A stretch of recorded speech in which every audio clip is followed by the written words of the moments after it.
গাজীপুরের শ্রীপুর থেকে সিরাজগঞ্জ ৬ আসনের সাবেক সংসদ সদস্য চয়ন ইসলামকে গ্রেপ্তার করেছে পুলিশ। বৈষম্যবিরোধী ছাত্র আন্দোলনের নেতাকর্মীদের দেওয়া তথ্যে অভিযান চালিয়ে তাকে গ্রেপ্তার করা হয়। রবিবার ৯ ফেব্রুয়ারি দিনগত রাত ১-২টার দিকে শ্রীপুর উপজেলার টেপিরবাড়ি গ্রামের মাটির মসজিদ এলাকা থেকে তাকে গ্রেপ্তার করা হয়।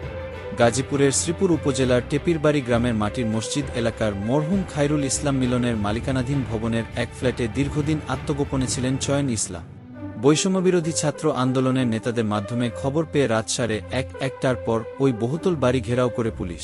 পরে বাড়িটির ৪ তলার একটি ফ্ল্যাট থেকে আওয়ামী লীগের সাবেক সংসদ সদস্য চয়ন ইসলামকে গ্রেপ্তার করে শ্রীপুর থানায় নিয়ে যাওয়া হয়। এরপর বাড়িটিতে আরও অপরাধী বা মামলার আসামি থাকতে পারে এমন সন্দেহ ফের অভিযান শুরু করে পুলিশ।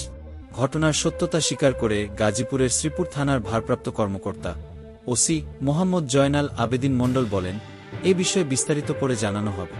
ডিবিসি এনটি।